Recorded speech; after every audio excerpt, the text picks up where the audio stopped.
আমরা রাগান্বিত হয়ে যাকি, মেজাজ গরম থাকে, বাড়ির দরজায় গেলে বেশি আরো মেজাজ গরম হয়, রাগান্বিত হয়ে ডাক দেয়, এ রুবেলের মা, এ দরজা খোল, বেশি দেরি হলে দরজা ভেঙে ফেলে দিয়া, আজ তোর পিঠের উপর কি যে হবি রে।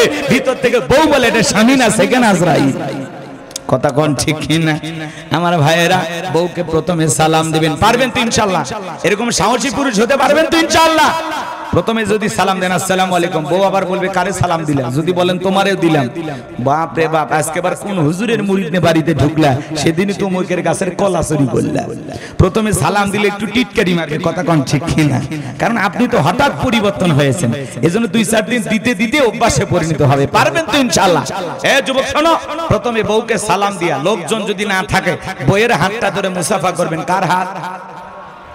কথা কয় না। আপনাদের বউ নাই? একটু জোরে বলেন, কার হাত? বউয়ের হাত। পাশের বাড়ির ভাবির হাত না, ধরলে ঝাঁটা দিয়ে পিটাবে। কথা কোন ঠিক কিনা? বউয়ের হাত ধরে মুসাফা করবেন। একেবারে যদি ময়দান ফাঁকা থাকে কোলাকুলি সেরে নেবেন।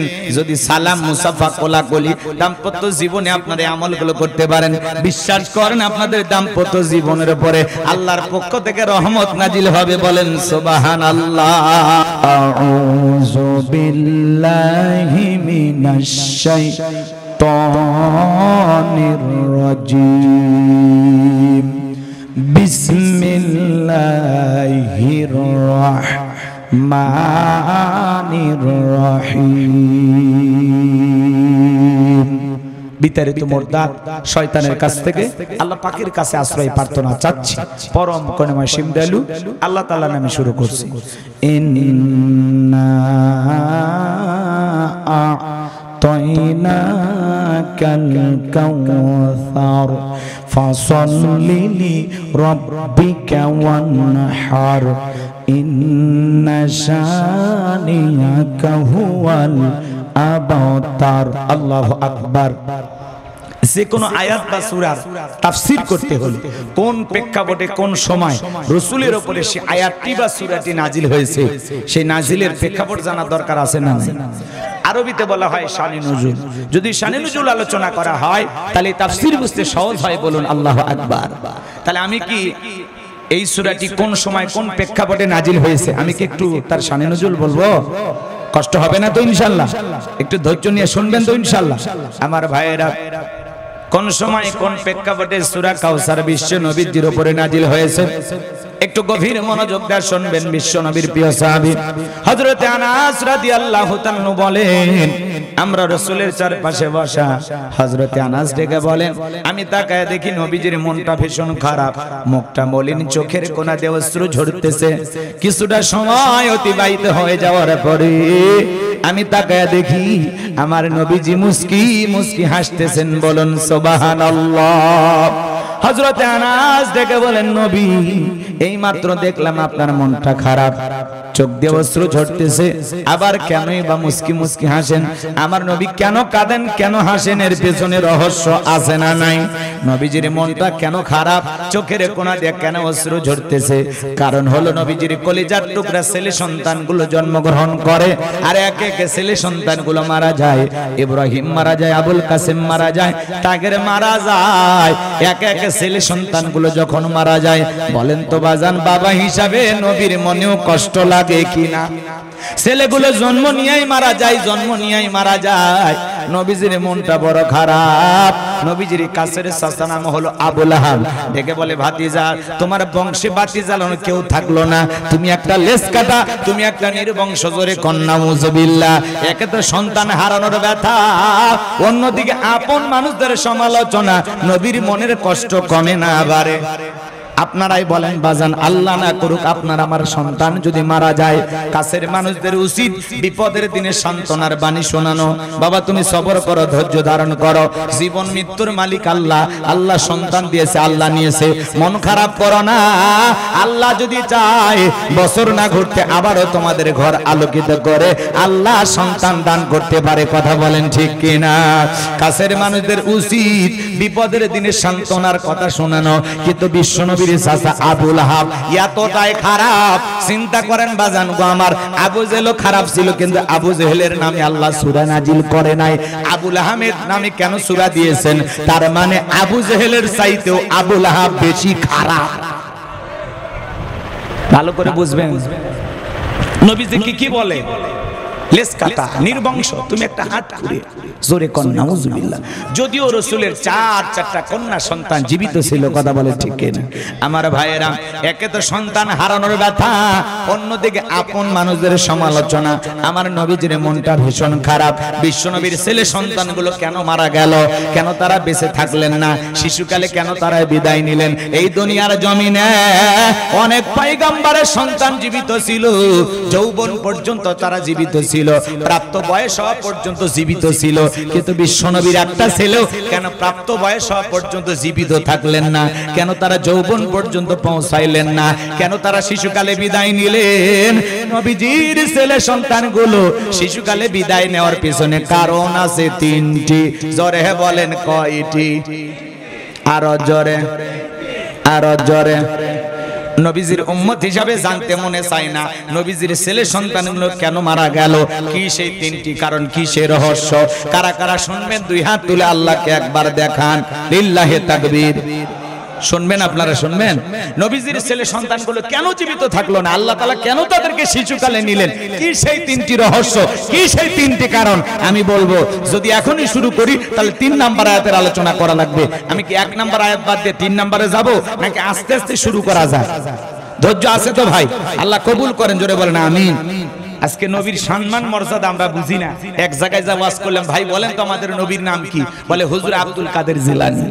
পীর সাহেবের নাম মুখস্থ আছে, কিন্তু কপাল পোড়া রাসূলের নামটা বলতে পারে না। এমন হতভাগা উম্মত আছে না নাই? আমার ভাইয়েরা, একে তো সন্তান হারানোর ব্যথা, অন্যদিকে কাফেরদের সমালোচনা।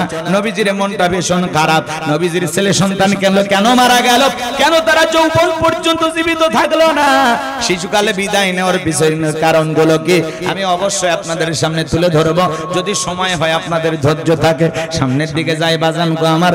নবীজির একে তো সন্তান হারানোর ব্যথা, কাফেরদের সমালোচনা, অন্যদিকে সাহাবায়ে কিরাম যারা ইসলাম ধর্ম গ্রহণ করে, কাফের বেঈমানরা তাদের উপর নির্যাতন জুলুম চালায়। হযরতে বেলাল তখনও কালেমা পড়ে মুসলমান হন নাই। নবীজি রাতের বেলায় দারু আরকামে বসা। হযরতে বেলাল বিশ্বনবীর দরবারে উপস্থিত হয়ে গেলেন। নবীজির চেহারা মোবারকের দিকে তাকাইয়া হযরতে বেলাল দেখে বলেন, নবী গো, আপনার চাইতে সুন্দর মানুষ আমি জীবনে কোনোদিন দেখি নাই, বলুন সুবহানাল্লাহ। আপনার আমার নবী কতটা সুন্দর ছিলেন জানেন? হযরতে জাবের রাদিয়াল্লাহু তাআলা বলেন, পূর্ণিমার রাত আমি রাসূলের বাড়িতে গিয়েছিলাম, সেদিন দেখেছিলাম চাঁদ উদয় হয়েছে দুইটা, একটা চাঁদ আসমানে আর একটা চাঁদ জমিনে। হযরতে জাবের রাদিয়াল্লাহু তাআলা বলেন, আমি একবার আকাশের পূর্ণিমার চাঁদের দিকে তাকাই, আর একবার বিশ্বনবীর চেহারার দিকে তাকাই। হযরতে জাবের রাদিয়াল্লাহু তাআলা বলেন, ওই আকাশের পূর্ণিমার চাঁদের চাইতে বিশ্বনবীকে আমার কাছে বেশি সুন্দর মনে হয়। আপনার আমার নবী কতটা সুন্দর জানেন? আম্মা জান আয়েশা ডেকে বলেন, যারা ইউসুফ নবীর চেহারার দিকে তাকাইয়া ফল কাটতে গিয়ে আঙ্গুল কেটে ফেলে দিয়েছিল, ওরা যদি বিশ্ব নবীর চেহারা মোবারকের দিকে তাকাইতো, শুধুমাত্র আঙ্গুল নয়, আঙ্গুল কাটতে কাটতে, হাত কাটতে কাটতে কখন যে নিজের কলিজা কেটে দুফাক করে দিত, মুহূর্তের জন্য টের পাইতো না। আপনার আমার নবী এতটাই সুন্দর। আম্মা জান আয়েশা ডেকে বলেন, ও দুনিয়ার মানুষ, তোমাদের সূর্য আছে, আমি আয়েশার সূর্য আছে। তোমাদের সূর্য উদয় হয় দিনের বেলায়, আমি আয়েশার সূর্য উদয় হয় রাতের বেলায়। বলেন আল্লাহু আকবার। আম্মা জান আয়েশা একদিন সেলাইয়ের কাজ করতেছিলেন, হাত থেকে সুইটা পড়ে গেল, বাতিতে কোনো তেল ছিল না, বাতি জ্বালাইতে পারলেন না, অপেক্ষায় বসে থাকলেন। বিশ্বনবী যখন ইশার সালাত আদায় করার পরে ঘরের ভিতরে প্রবেশ করলেন, সর্বপ্রথম আম্মা জান আয়েশাকে বিশ্বনবী সালাম দিলেন। বলুন আল্লাহু আকবার। নবীজি ঘরে ঢুকে তার স্ত্রীকে সালাম দিলেন। এই আমল উম্মতের ঘরেও থাকার দরকার আছে না নাই? রাসূল ঘরে ঢুকে তার স্ত্রীদেরকে সালাম দিতেন। আপনি যখন ঘরে ঢুকবেন আপনার স্ত্রীকে সালাম দিবেন, এটা রাসূলের সুন্নাত। আল্লাহু আকবার বলেন। কারে সালাম দিবেন? স্ত্রীকে সালাম দিবেন। আসসালামু আলাইকুম রহিমা, কেমন আছো সোনা? ঘরের দরজাটা খোলো না, আমি তোমার লিটনের বাপ, তোমার দিওয়ানা। বউ খুশি হয়ে দরজা খুলে দিবে, কথা বলেন ঠিক কিনা? আমাদের ব্যবহার এত মিষ্টি না, ভালো না, আমরা রাগান্বিত হয়ে যাকি, মেজাজ গরম থাকে। বাড়ির দরজায় গেলে বেশি আরো মেজাজ গরম হয়, রাগান্বিত হয়ে ডাক দেয়, এ রুবেলের মা, এ দরজা খোল, বেশি দেরি হলে দরজা ভেঙে ফেলে দিয়া, আজ তোর পিঠের উপর কি যে হবি রে। ভিতর থেকে বউ বলে, এটা স্বামী না সেকেন্ড আজরাইল। কথা কোন ঠিক কিনা? আমার ভাইয়েরা, বউকে প্রথমে সালাম দিবেন, পারবেন তো ইনশাআল্লাহ? এরকম সাহসী পুরুষ হতে পারবেন তো ইনশাআল্লাহ? প্রথমে যদি সালাম দেন আসসালামু আলাইকুম, বউ আবার বলবে কারে সালাম দিলাম? যদি বলেন তোমারেও দিলাম, বাপ রে বাপ, আজকেবার কোন হুজুরের মুরিদ নিয়ে বাড়িতে ঢুকলা, সেদিনই তো মুখের গাছের কলা চুরি করলা। প্রথমে সালাম দিলে একটু টিটকারি মারবে, কথা কোন ঠিক কিনা? কারণ আপনি তো হঠাৎ পরিবর্তন হয়েছেন, এজন্য 2-4 দিন দিতে দিতে অভ্যাসে পরিণত হবে। পারবেন তো ইনশাআল্লাহ? এ যুবক শোনো, প্রথমে বউকে সালাম দিয়া, লোকজন যদি না থাকে, বউয়ের হাতটা ধরে মুসাফা করবেন। কার হাত? কথা কয় না, আপনাদের বউ নাই? একটু জোরে বলেন, কার হাত? বইয়ের হাত। পাশের বাড়ির ভাবির হাত না ধরলে ঝাঁটা দিয়ে পিটাবে, কথা কোন ঠিক কিনা? বইয়ের হাত ধরে মুসাফা করবেন। একেবারে যদি ময়দান ফাঁকা থাকে, কোলাকুলি সেরে নেবেন। যদি সালাম মুসাফা কোলাকুলি দাম্পত্য জীবনে আপনারা আমলগুলো করতে পারেন, বিশ্বাস করেন আপনাদের দাম্পত্য জীবনের উপরে আল্লাহর পক্ষ থেকে রহমত নাজিল হবে। বলেন সুবহানাল্লাহ। আজকে সকালবেলা বিয়ে করে বিকেল বেলা তালাক দেয়, সন্ধ্যায় বিয়ে হয়ে যায়, পরের দিন সকালবেলা তালাক দেয়। দাম্পত্য জীবনে কোনো সুখ নাই, শান্তি নাই। পারিবারিক জীবনে আমরা সবাই অসুখী, কথা কয় না? শান্তি নাই, শান্তি নাই। ঘরের সুখ উঠে গেছে, ভালোবাসা উঠে গেছে। আজকে দাম্পত্য জীবনে সুখ না থাকার পেছনে কারণ আছে। আমার ভাইরা, দাম্পত্য জীবনে, পারিবারিক জীবনে স্বামী স্ত্রীকে নিয়ে যদি ভালো থাকতে চান, আপনাদের দাম্পত্য জীবনে রসুলের 4টা সুন্নত আমল করা লাগবে। যদি রসুলের 4টা রোমান্টিক সুন্নত আমল করতে পারেন, আপনাদের দাম্পত্য জীবনে কোনোদিন অশান্তি আসা তো দূরের কথা, মৃত্যু পর্যন্ত সম্পর্ক টিকে থাকার গ্যারান্টি। মারহাবা কোন? কোন হুজুরের তাবিজ লাগবে না, কবজ লাগবে না, পানি পড়া লাগবে না। 4টা সুন্নত আমল করলে মৃত্যু পর্যন্ত আপনাদের স্বামী স্ত্রী সম্পর্ক টিকে থাকবে। শুধু টিকে থাকবে না, এত ভালোবাসা পাবেন যা কল্পনাও করতে পারবেন না। 4টা সুন্নত কি কি আমল করবেন আপনারা? কারা কারা একটু হাত তোলেন তো দেখি। লিল্লাহি তাকবীর। এখনই যদি আমি সুন্নতগুলো শুরু করে দিয়ে যাই, আলোচনা এলোমেলো হয়ে যাবে। ধৈর্য নিয়ে বসে থাকেন, যদি শেষে মনে করায় দেন বলার চেষ্টা করব ইনশাআল্লাহ। কষ্ট হচ্ছে আপনাদের? তাহলে ঘরে ঢুকে স্ত্রীকে সালাম দিবেন, পারবেন তো ইনশাআল্লাহ? এক জায়গায় ওয়াজ করতে গেলাম, বলে হুজুর বউকে সালাম দিতে কি আমার শরম লাগে। আমি তখন বললাম, বাচ্চা কাচ্চা কয়টা? কয়টা? 3টা। 3টা সন্তানের বাবা হয়ে গেল, কথা বোঝেন নাই? শরম লাগে না? বউকে সালাম দিতে গিয়ে শরম লাগে, ওটা শরম না শয়তানি? কথা বলে না। কারণ এর শরম যদি এত বেশি হয়, তো ওর বউয়ের তো বাচ্চা হওয়ার কথা না, বউয়ের বাচ্চা হয়ে যায়, তোমার শরম লাগে না? আর সালাম দিতে গিয়ে শরম লাগে, তুমি তো আর জায়গা পাও না, কথা কোন ঠিক কিনা? অনেকে হুজুর বউ সালাম দেওয়া লাগবে, মানে আর বাপের টাকা খেয়েছি আছে না? আচ্ছা, বউকে সালাম দিতে কোনদিন স্বামী ছোট হয়? এতে কি স্বামীর সম্মান কমে না বাড়ে? বোকা লোক কথাকার। সালাম দিলে একে অপরের প্রতি শ্রদ্ধা, ভক্তি, বিশ্বাস, ভালোবাসা বেড়ে যায়। যে স্বামী তার স্ত্রীকে সালাম দিবে আর যে স্ত্রী তার স্বামীকে সালাম দিবে, উভয়ের মধ্যে সালাম আদান প্রদান হলে এই সভ্যতা, ভদ্রতা, এই স্বভাব থাকলে একে অপরকে গালি দিতে 1000 বার বোঝে না। সালাম দেন না দেখে তো মাঝে মাঝে আপনাকে ইংরেজিতে গালি দেন, কইতে পারেন না, সইতেও পারেন না। জ্বালা জ্বালা, ঘরে জ্বালা, বাহিরে জ্বালা। কেমনে বলি খালা, জীবন হয়ে গেল ফালা ফালা, কথা কোন ঠিক কিনা? কষ্ট হচ্ছে আপনাদের? লিল্লাহি তাকবীর। আমার ভাইয়েরা, নবীজি যখন আম্মা জান আয়েশাকে সালাম দিলেন, হযরত আয়েশা ডেকে বলেন, তিনি যখন প্রবেশ করলেন, নবীজির চেহারার আলোতে সুইটা কই পড়ে আছে আমি পরিষ্কার দেখতে পেয়েছি। আপনারা আমার নবীর সম্মান মর্যাদা কত জানেন? যে নবী হা বললে পুরো পৃথিবীবাসীর জন্য আল্লাহ পাক হালালে পরিণত করে দেয়, যে নবী না বললে পুরো পৃথিবীবাসীর জন্য আল্লাহ পাক হারামে পরিণত করে দেয়। যে নবী আসমানের চাঁদের দিকে ইশারা করলে চাঁদ দুই টুকরো হয়ে যায়, জমিনে পা তুললে মাওলা পাকের আরশে আজিমে পৌঁছে যায়। বলেন আল্লাহু আকবার। জমিনে পথ চললে আসমানের মেঘ এসে ছায়া প্রদান করত। যে ছাগলের স্তনে দুধ নাই, বিষ্ণুনবীর হাত মোবারক লেগে গেলে দুধে পরিপূর্ণ হয়ে যেত। যে খাবার দুই তিনজন মানুষ খেয়ে ফুরাইতে পারবে, ওই খাবারে যখন বিষ্ণুনবীর হাতটা লেগে যায়, শত শত মানুষ খাবার খেয়েও যেমন খাবার তেমনি থাকে। আল্লাহু আকবার বলে। সেই নবীর কাছে হযরত বেলাল কথা মনে আছে না নাই? বিশ্বনবী যখন ঘেমে যেতেন, ঘামগুলো মুক্তোর দানার মতো চিকচিক করতেন। আম্মা জানেরা রাসূলের শরীরের ঘামগুলো শিশির ভিতরে জমা রাখতেন। বিশেষ দিনে রাসূলের ঘামগুলো সুগন্ধি হিসাবে ব্যবহার করা হতো। চিৎকার মেরে বলেন সুবহানাল্লাহ। যেই নবীর চেহারার দিকে তাকাইলে পেটের ক্ষুধা নিবারণ হয়ে যাইতো। হযরতে বেলাল ডেকে বলে, নবী আপনি কালেমার দাওয়াত দেন, ইসলামের প্রচার প্রসার করেন। নবী গো দয়া করে আমারে কালেমা পড়ে মুসলমান বানায় দেন।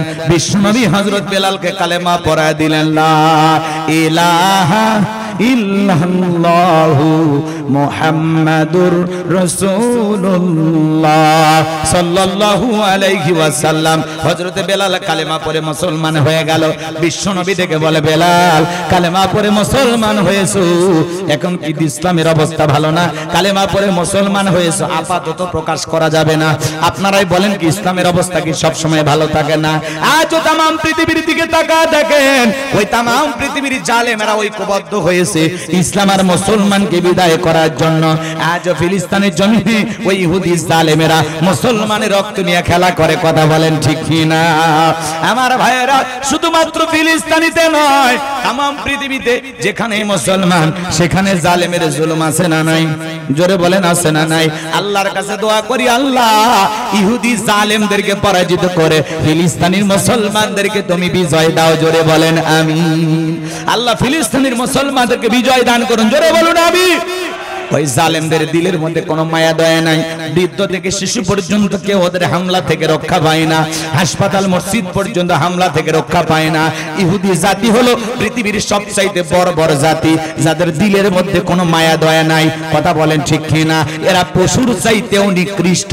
এজন্য আল্লাহ বলেন, উলাইকা কাল আনাম বালহুম আদল। কিছু কিছু মানুষ আছে যারা জন্তু জানোয়ারের চাইতে নিকৃষ্ট। কথা বলেন ঠিক কিনা? আমার ভাইয়েরা, এইজন্য ইহুদি জাতিদের যত পণ্য এগুলো খাওয়া বর্জন করা লাগবে, এগুলো মুসলমান কেনা যাবে না। কথা বলেন ঠিক কিনা? আমার ভাইয়েরা, ইহুদিদের পণ্য কিনে আমরা কিন্তু মুসলমানদের বোমা মারার জন্য সহযোগিতা করতেছি। কথা কোন ঠিক কিনা? ৭৭ বছর ধরে ওই জালেম ইহুদিরা ফিলিস্তিনে মুসলমানদের রক্ত নিয়ে খেলা করতেছে। এক সময় পৃথিবীর কোন দেশ তাদেরকে জায়গা দিতে চাইতো না, আশ্রয় দিতে চাইতো না। এই ফিলিস্তিনি মুসলমানেরা মায়া দয়া করে জায়গা দিয়েছিল।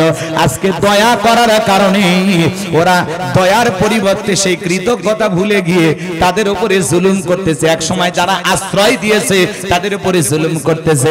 এই জন্য মানুষ কথাই বলে, দু পাওয়া মানুষের উপকার করতে নাই। কথা কয় না কেন? সুযোগ বুঝে আজকে আপনি যার জীবনে দুর্দিনে পাশে দাঁড়াবেন, এক সময় দেখবেন যার দুর্দিনে পাশে দাঁড়াইছেন এ যখন স্বাবলম্বী হবে, সবচাইতে বেশি ক্ষতি আপনার জীবনে করবে। এ কথা বলেন না কেন? যার উপকার করবেন, মনে রাখবেন, অপেক্ষায় থাকেন, সে একদিন আপনার ক্ষতি করার চেষ্টা করবে। উপকার করলে মানুষ সেই দুর্দিনের কথা, হতাশার কথা, দুঃখের কথা, গ্লানির কথা, অসহায়ত্বের কথা ভুলে যায়। কথা বোঝা গেল? এই ইহুদি জাতিদের জমিনে থাকার জায়গায় ছিল না, মুসলমানেরা দয়া করে আশ্রয় দিয়েছে। আজকে আশ্রয়দের ফল পাইতেছে তারা। কথা বলেন ঠিক কিনা? তাহলে মুসলমান দয়া করে আজকে বিপদে আছে না নাই? আমার ভাইয়েরা, আজও তামাম পৃথিবীতে মুসলমানদেরকে নিয়ে গভীর ষড়যন্ত্র করেছে। কথা বলেন ঠিক কিনা? এই যে ফরিদপুরের মধুকালীতে আমার ভাইয়েরা মুসলমানদেরকে মিথ্যা একটা অজুহাতে ঘটনা কি ঘটেছে আল্লাহ ভালো জানে। সঠিক তদন্ত না করে মুসলমানদেরকে মন্দিরে আগুন লাগানোর কথা বলে। আমার ভাইয়েরা পাশে দুইজন শ্রমিক কাজ করতেছিল, তাদেরকে পিটিয়ে হত্যা করা হয়েছিল। কথা বলেন ঠিক কিনা? আমার ভাইয়েরা মুসলমানদেরকে কেন আঘাত করা হলো, কেন পিটানো হলো, তদন্ত কেন করা হলো না? কথা বলেন না কেন? আসলে আগুন কারা লাগালো, কেনই বা লাগলো, কিভাবে লাগলো, এই ঘটনার সাথে কারা জড়িত, প্রশাসনের ভাইয়েরা তদন্ত করবে। আইন কেন তারা নিজের হাতে তুলে নিল, কেন মুসলমানদেরকে পেটাইলো, ওই জায়গায় তারা প্রয়োজনে ধরে রেখে প্রশাসনকে খবর দেবে। এইভাবে আঘাত করা হলো। আজকে ফরিদপুরের অবস্থাটা ভয়ঙ্কর। বাজান গো আমার, মুসলিম তৌহিদি জনতা এর প্রতিবাদ করেছে, কেন আমাদেরকে, আমাদের মুসলিম ভাইদেরকে আঘাত করা হলো, পিটানো হলো। সেই মিছিলের পর্যন্ত গুলিবর্ষণ করা হয়েছে, লাঠিচার্জ করা হয়েছে। আমার ভাইরা ওই দিকে দুইজন মারা গেছে। আজকে আবার প্রতিবাদ করতে গিয়ে, মুসলমানদের নেতৃত্ব দিতে গিয়ে দুইজন মানুষ মারা গেল। কথা বলেন ঠিক কিনা? যারা গুলি মারতেছে তারা কারা গো, কেনই বা গুলি মারতেছে? আমরা প্রশাসনের ভাইদেরকে বিনয়ের সহিত অনুরোধ করব, খবরদার মুসলমানদের উপরে আঘাত করবেন না, জুলুম করবেন না। যদি কেউ অপরাধ করে সঠিক অপরাধটা তদন্ত করেন। মন্দিরে আগুন কারা লাগালো সেই বিচারটা আগে করেন। কথা কোন ঠিক কিনা? মুসলমান হত্যা করেছে, তার প্রতিবাদ করতেই পারে, বিচার চাইতেই পারে। আপনারা আবার পাল্টা ঘাত কেন করবেন? এইভাবে সমাজ যদি চলতে থাকে এক সময় দেখা যাবে এই সমাজে আরো অস্থিরতা বিরাজ করবে। কথা বলেন ঠিক কিনা? এজন্য আমরা চাই কেউ যেন আইন নিজের হাতে না তুলে নেয়। যে জায়গায় যে ঘটনা ঘটুক প্রশাসন দায়িত্ব নেবে, রাষ্ট্র দায়িত্ব নেবে, সঠিক তদন্ত করে আসল দোষী ব্যক্তিদেরকে শাস্তি দেবে। কিন্তু নিরপরাধ একজন ব্যক্তিকে যদি আঘাত করা হয়, শাস্তি দেওয়া হয়, দুনিয়ার আদালতে বিচার না হলেও, আমরা বিচার না করতে পারলেও আসমানের মালিকের বিচার যেদিন হবে সেই দিন রক্ষা পাওয়ার কোনো সুযোগ থাকবে না। আল্লাহ আযাব গজব এমনি দেয় না। আজকে গরমের কারণে আমরা অস্থির হয়ে যাচ্ছি। কেন কেন কেন? কারণ সমাজে জুলুম বেড়ে গেছে, অত্যাচার বেড়ে গেছে, সুদ ঘুষ বেড়ে গেছে, জিনা ব্যভিচার বেড়ে গেছে। কথা বলেন ঠিক কিনা? অশ্লীলতা বেড়ে গেছে। আমরা দুই হাতে পাপ কামাইতেছি আর বলতেছি আল্লাহ এত গরম কেন দাও, এত গরম কেন দাও? আল্লাহ বলে বান্দা টের পাস না, নাইট ক্লাবে নাচানাচি করো। কথা কয় না গান?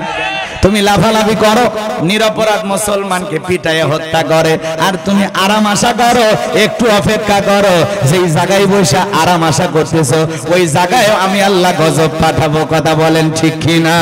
এই জন্য একজন নিরপরাধ মুসলমান যদি মারা যায় এর জবাব একদিন আল্লাহর আদালতে দেওয়া লাগবে। আজকে সত্যের প্রতিবাদ করতে গেলে পাল্টা আক্রমণের শিকার হওয়া লাগে, পাল্টা হামলার শিকার হওয়া লাগে। সমাজে প্রতিবাদ করা যায় না, অন্যায়ের বিরুদ্ধে স্লোগান দিলে তার কণ্ঠটাকে বন্ধ করা নানামুখী ষড়যন্ত্র হয়। কথা বলেন ঠিক কিনা? এজন্য উচিত কথা যদি কই, পিঠের ওপর দিয়া যাবি মই। এই আনন্দে কিছু লোক কিনা খাবে বগুড়ার স্পেশাল দই। যত দোষ নন্দ ঘোষ, সত্যটা বললে দোষ, করলে অন্যায়ের প্রতিবাদ, নামটা হবে তোমার মৌলবাদ, নামটা হবে তোমার জঙ্গিবাদ। কথা বলে ঠিক কিনা? মুসলমান মারে, মিডিয়া চুপ থাকে, আর একটা মুসলিমের উপর আঘাত আসলে ফলাও করে প্রচার করা হয়। হ্যাঁ, আর মুসলমান রক্ত দিয়া বিদায় নাই, মুসলমান গুলি খেয়ে বিদায় নাই, কেউ বলে না, চুপ থাকে, চুপ থাকে।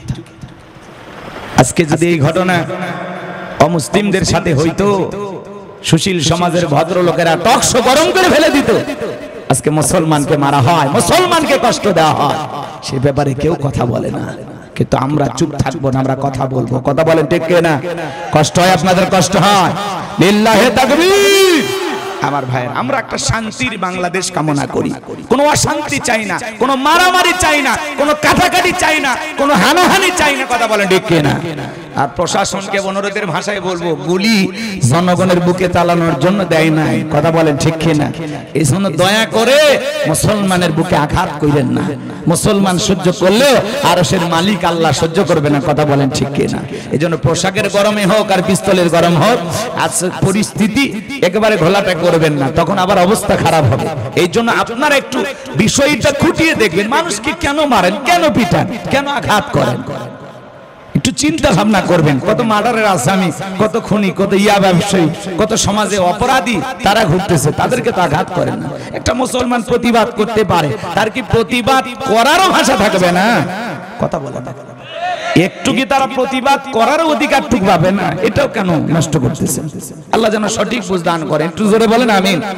আজ তাম পৃথিবীতে মুসলমান মারার জন্য এক শ্রেণীর মানুষ ঐক্যবদ্ধ হয়েছে, কথা বলেন ঠিক কি না? কিন্তু মনে রাখবেন বাজান, এই জমিনের মালিক কে? আপনার আমার মালিক কে? সব ফয়সালা আসমান থেকে হবে, কথা বলেন ঠিক কি না? কিন্তু আমরা কখনো উগ্র হব না, আমরা নম্র হব, ভদ্র হব, বিনয়ী হব, মাজলুম হব, আঘাত সহ্য করব। আসমানের মালিক আল্লাহ ওদের বিচার করবে, কথা বলেন ঠিক কি না? আমার ভাইয়েরা যে কথা বলতে চাচ্ছিলাম, বিশ্বনবী ডেকে বলে বেলাল, কালেমা পড়ে মুসলমান হয়েছে, আপাতত প্রকাশ করা যাবে না, কারণ ইসলামের অবস্থা এখন ভালো না। হযরত বেলাল ডেকে বলে, নবী গো, আমার জীবনের কোনো দাম নাই। আমার মনিব উমাইয়া, তাকে একদিন বলেছিলাম উর্দুম বা ছাগল পেশাব পায়খানা করে দেয়, ওই ঘরে থাকতে আমার বড় কষ্ট হয়। উমাইয়া ডেকে বলে, বেলাল রে, উর্দুম বা ছাগলের দাম আমার কাছে আছে, কিন্তু তোর মতো কালো হাফসি বেলালের দাম আমার কাছে নাই। নবী, আপনি শুধু আমাকে দোয়া করে দেন, মৃত্যু পর্যন্ত যেন কালেমার পথে টিকে থাকতে পারে। হযরত বেলাল কালেমা পড়ে চলে গেলেন। সকালবেলা হয়ে গেল, সূর্য উদয় হয়ে গেছে। হযরত বেলাল দরজা খোলে না। অন্য চাকর বাকর যারা আছে এরা নালিশ নিয়ে চলে গেল ওমায়ের কাছে, যা বলে, নেতা, এখন পর্যন্ত বেলাল দরজা খোলে নাই, উর্দুম বা ছাগলের পেশাব পায়খানা পরিষ্কার করে নাই, তাই নাকি? বলে হ্যাঁ। এইবার ওমায়া দরজায় ডাক দেয়, বেলাল দরজা খোলো। হযরত বেলাল দরজা খোলে না, জোরে করে ধাক্কা মারছে, দরজা খুলে গেছে। এইবার তাকায় দেখে যেই রাত্রিতে হযরত বেলাল কালেমা পড়ে মুসলমান হয়েছে, ওই রাত্রিতে একটা উর্দুম বা ছাগলের কাছে কোনো পেশাব পায়খানা নাই। বলেন আল্লাহু আকবার। এইবার উমাইয়া ডেকে বলে, চাকরের দল, বেলালের বিরুদ্ধে মিথ্যা অভিযোগ দাও। তোমরা যখন ঘুমাচ্ছিলে বেলাল তখন ময়লা আবর্জনা পরিষ্কার করেছে, তাকায় দেখো না একটা উর্দুম বা ছাগলের কাছে কোনো পেশাব পায়খানা নাই, যাও নিজেদের কাজ করো। এই কথা বলি এক পা দু পা করে হযরত বেলালের কাছে গেলেন। হযরত বেলাল দেয়ালে পিঠটা লাগায় জিকির করে কার? এইবার হযরত বেলালকে উমাইয়া হালকা করে ধাক্কা মারছে, যখন জবান দিয়ে কালেমার আওয়াজ বের হয়েছে, তখন উমাইয়া ডেকে বলে, বেলাল, তোমার জবান দিয়ে কি শুনলাম? তুমি কি কালেমা পড়ে মুসলমান হয়েছো? হযরত বেলাল ডেকে বলে, মুসলমান হয়ে যারা মিথ্যা কথা বলতে পারবে না তারা ওয়াকুলু কওলান সাদীদা, সঠিক কথা বলে, সত্য কথা বলো। ইমানদাররা হবে সত্যবাদী, তারা সঠিক কথা বলবে, সত্য কথা বলবে।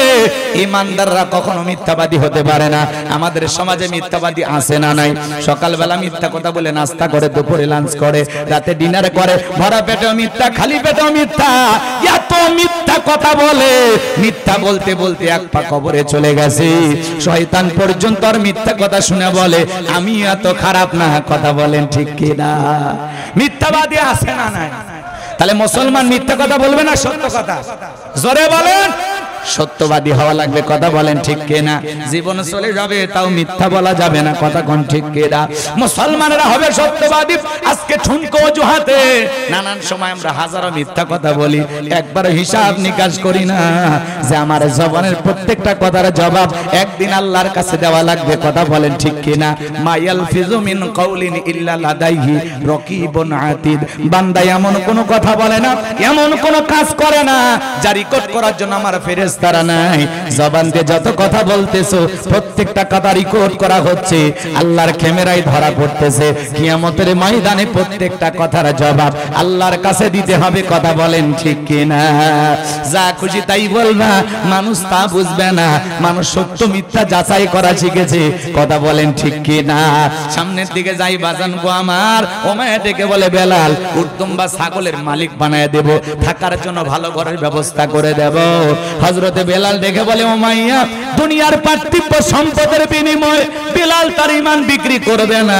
এইবার উমাইয়া দেখে বলে, বেলাল রে, আমার কথা না শুনলে বড় নেতা আবু জেলকে খবর দেব। হযরতে বেলাল দেখে বলে, কোন বড় নেতা ছোট নেতা এখন কাউকে গোনার টাইম নাই। আমি দুনিয়ার কোন আবু জেলকে ভয় করি না, আমি ভয় করি আমার আল্লাহকে।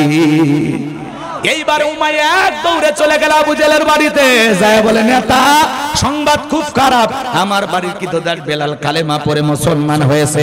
তাই নাকি? বলে হ্যাঁ। ঠিক আছে যাও, আসতেছি। আবু জেহেলের একটা ক্যাডার মাস্তান ছিল, সাঙ্গপাঙ্গ ছিল, বিশেষ একটা বাহিনী ছিল। কালেমা পড়ে মুসলমান হয় যারা, তাদের উপর নির্যাতন জুলুম চালাইতো তারা। কথা বলেন ঠিক কিনা?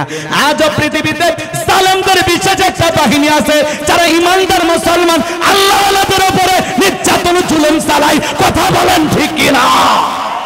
আমার ভাইয়েরা, আবু জেহেলের একটা বিশেষ বাহিনী ছিল, ওই ক্যাডার মাস্তান সঙ্গে নিয়া, সাঙ্গ পাঙ্গ এদেরকে সঙ্গে নিয়া ওমায়ের বাড়িতে হাজির হয়ে গেল। বেলালকে ডেকে বলে, বেলাল এই দিকে আয়, আমি তোরে পার্সোনাল ভাবে মহাব্বত করি, তোর উপর বিশেষ নজর ভালোবাসা আছে। বেলাল রে, যদি চাও তোমরা ছাগলের মালিক বানায় দেব, থাকার জন্য ভালো ঘরের ব্যবস্থা করে দেব, ব্যবসা বাণিজ্য যদি করতে চাও দিরহাম টাকা পয়সা যা লাগে ব্যবস্থা করে দেব। বেলাল তুমি কি চাও? চাইতে দেরি তোমার সামনে হাজির করতে দেরি করব না। হযরতে বেলাল থেকে বলে, আবু জেহেলের দুনিয়ার সব সম্পদ যদি বিলালকে দিতে চাও, দুনিয়ার সব সম্পদ ছাড়তে রাজি, বিশ্ব নবীর কালেমার পথ ছাড়তে রাজি নাই। একটু জোরে বলেন না আল্লাহু আকবার। আমার ভাইয়েরা, লোভনীয় প্রস্তাব দিয়ে কোনো রাজি হলো না। বিলালের মতো যারা খাঁটি ইমানদার, বিলালের মতো যারা আশিক রাসূল, এদেরকে দুনিয়ার অর্থ দিয়ে কেনা যায় না। কথা বলেন ঠিক কিনা? কিন্তু মুনাফিক মার্কা মুসলমান হয় যারা, টাকার কাছে বিক্রি হয় তারা। কথা বলেন না? টাকা যেই দিকে মুনাফিক মার্কা মুসলমানেরা, টাকা যেই দিকে ওদের ফতুয়া সেই দিকে, টাকা পাইলে বাতিলের পা চাটা গোলাম হয়। আছে না? না, বৈধ জিনিসটাকে অবৈধ বলে, অবৈধ জিনিসটাকে বৈধ বলে। এক কথায় টাকার জোরে ওদের ফতুয়া এদিক সেদিক ঘুরে। কথা কয় না ভাই? আছে না? নাই? টাকা পাইলে কি বলে ও নিজেও জানে না। কথা কোন আছে না এরকম? কিন্তু মনে রাখবেন, বেলালের মতো যারা খাঁটি ইমানদার, এরা টাকার কাছে বিক্রি হয় না। কিন্তু মুনাফিক মার্কা মুসলমানেরা সকাল বিকাল টাকার কাছে তার ঈমানকে বিক্রি করে। কথা বলেন ঠিক কি না?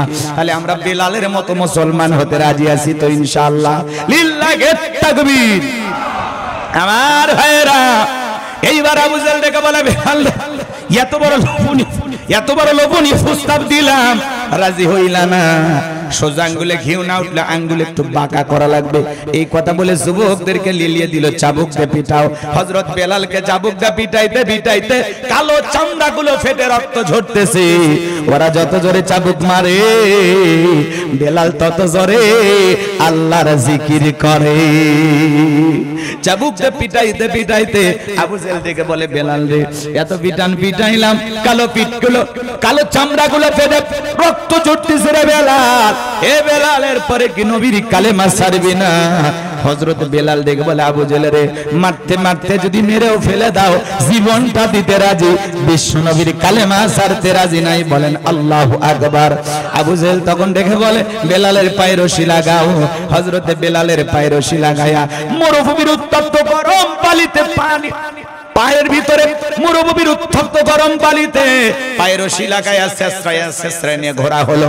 আরবের বালিগুলো এত গরম ছিল তখন, চাল দিলে মুড়ি হয়ে যাইত। আজকের জামানাতে গরম পড়েছে, গরম। এই গরম হলো জাহান্নামের নিঃশ্বাস। কথা বলেন ঠিক কি না? গরম আল্লাহ দেয় কেন? ভূমিকম্প কেন দেয়? অনাবৃষ্টি খরা বৃষ্টি কেন হয়? আযাব গজব কেন আসে? জহরাল ফাসাদি ফিল বাররি। আল্লাহ ডেকে বলে, জলে স্থলে যত বিপর্যয় হয়, বান্দারে সব তোমাদের দুই হাতের কামাই। কথা বলেন ঠিক কি না? আমার ভাইয়েরা, সূরা রুমের 41 নম্বর আয়াতে আল্লাহ রাব্বুল আলামিন বিষয়টা পরিষ্কার করে জানিয়ে দিয়েছেন। বললাম, জলস্থলে যত বিপর্যয় দেখো, সব কিছু তোমাদের দুই হাতের কামাই।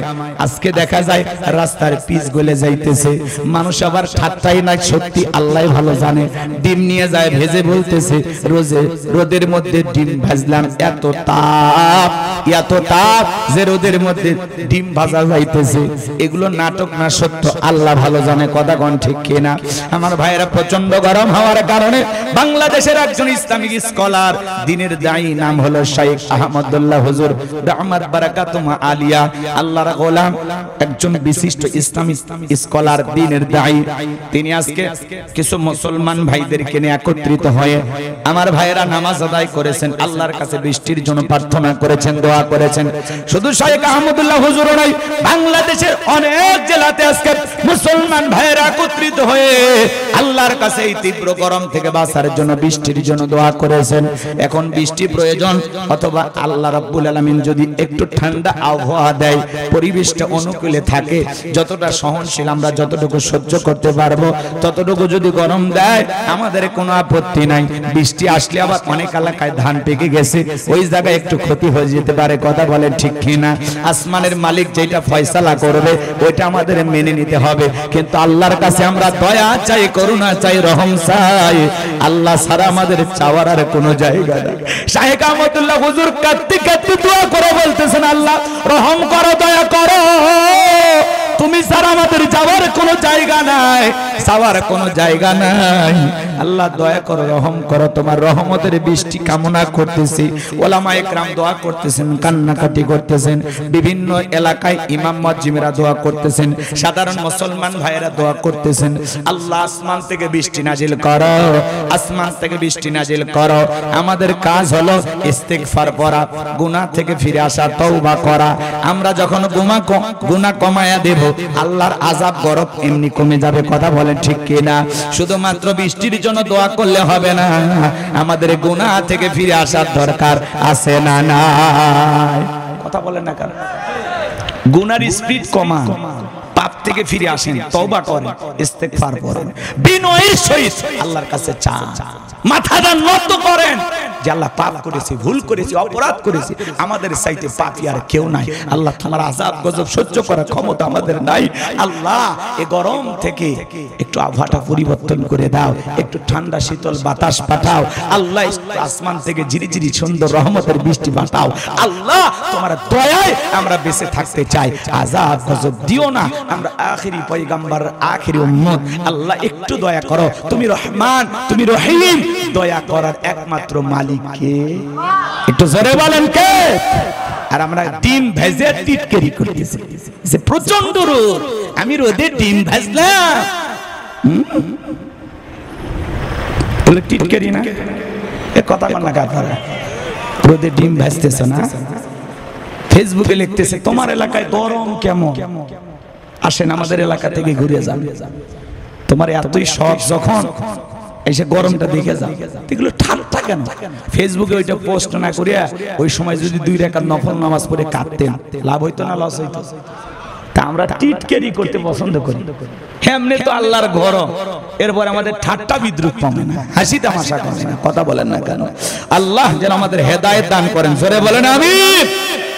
বলেন তো রহমত নাজিল করার মালিক কে? এই যে রমজান মাস চলে গেল, তারপরে এত গরম, তার মানে কি রমজান পাইছি, গুনাহ মাফ করাইতে পারলাম না। এই রমজান থেকে কতটুকু শিক্ষা গ্রহণ করলাম জানি না।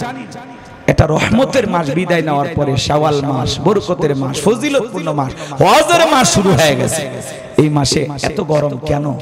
আল্লাহর কাছে একটু গুনাহ মাফ চেয়ে, নিজের গুনাহ মাফ চেয়ে তওবা করে, আল্লাহর কাছে নিজেদের অপরাধের কথাগুলো স্বীকার করে তওবা করে গুনাহ মুক্ত আমল করার দরকার আছে না নাই? নিজেদের অপরাধ থেকে, গুনাহ থেকে ফিরে আসার দরকার আছে না নাই? এই কথাগুলো বললে আপনারা কষ্ট পান নাকি? আপনারা আমার ভাইয়েরা মন খারাপ করবেন না। আল্লাহর কাছে আজকের মাহফিল থেকে আমরা দোয়া করি, আল্লাহ তোমার রহমতের বৃষ্টি নাজিল করো, তোমার দয়ায় আমরা বেঁচে থাকতে চাই, আমরা তোমার দয়ার কাঙ্গাল, আমরা তোমার গোলাম, আমরা তোমার গোলাম, তুমি আমাদের একমাত্র মনিব, কথা বলেন ঠিক কিনা? আল্লাহ রহমত আসমান থেকে অবশ্যই অচিরেই চলে আসবে বাজান, খুব দ্রুত গতিতে আবারও বাংলাদেশের আবহাওয়াটা অনুকূলে আসবে, আবারও এত তীব্র গরম কমে যাবে ইনশাআল্লাহ। আল্লাহ রাব্বুল আলামিন আমাদের উপরে রহমত নাজিল করবেন, এই বিশ্বাস আমাদের আছে না নাই? প্রত্যেকটা মাদ্রাসা মসজিদ থেকে দোয়া করা হচ্ছে, খোলা মাঠে নামাজ পড়ে দোয়া করা হচ্ছে, ওলামায়ে কেরাম মাঠে মাঠে নামাজ পড়ে দোয়া করতেছেন। আল্লাহ যেন এই দোয়াগুলো কবুল করে আসমান থেকে রহমতের বৃষ্টি নাজিল করেন, জোরে বলেন আমিন, একটু জোরে বলেন আমিন। কি বলছিলাম ভুলে গেছেন মনে হয়? কি কি বলছিলাম বলেন, কথা কয় না, ভুলে গেছেন আপনারা? আমার ভাইরা যে কথা বলতে চাচ্ছিলাম, মরুভূমির উত্তপ্ত বালিতে হযরত বেলালের পায়ে রশি লাগায়া শেষরা নিয়ে ঘোরা হলো, বাবলা গাছের কাটা হলো, জিহ্বার ভিতরে পেরেকের মতো বাড়া হলো। এত কষ্ট নির্যাতন জুলুম করার পরে বেলালকে ডেকে বলে, বেলাল সাবুক দিয়ে পিটাইলাম, পায়ে রশি লাগাই নিয়ে ঘুরলাম, এত কষ্ট নির্যাতন জুলুম তোর উপরে করা হলো রে বেলাল, এরপরে কি নবীজির কালেমা ছাড়বি না? হযরতে বেলাল দেখে বলে, আবু জাহল রে, মারতে মারতে যদি মেরেও ফেলে দাও, বেলালের নিঃশ্বাস থাকবে যতদিন, বেলাল বিশ্ব নবীর কালেমার পথে টিকে থাকবে ততদিন। বলেন আল্লাহু আকবার। এইবার আবু জাহল দেখে বলে, যুবকেরা দল, বিশাল বড় একটা পাথর কয়েকজন যুবক মিলে নিয়ে আসো, বেলালের বুকের উপরে চাপায়া দাও। বিশাল বড় একটা পাথর নিয়ে আসা হযরতে বেলালের বুকের উপরে চাপায়া দেওয়া হলো। আবু জাহল তারা চিন্তায় ভেবে নিল এইটা যে পাথরের চাপার আঘাতে বেলাল মারা যাবে, এইটা ভেবে কাফেররা চলে গেল। হযরতে বেলালের বুকের উপরে পাথর, এরপরে জিহ্বা নাড়ায় জিকির করে কার? হযরতে বেলাল জিহ্বা নাড়ায় আল্লাহর জিকির করে। আল্লাহ রাব্বুল আলামিনের জিকির বন্ধ করে না, আল্লাহ রাব্বুল আলামিনের জিকির বন্ধ করে না। হযরতে বেলাল জিহ্বা নাড়ায় আল্লাহর জিকির করে।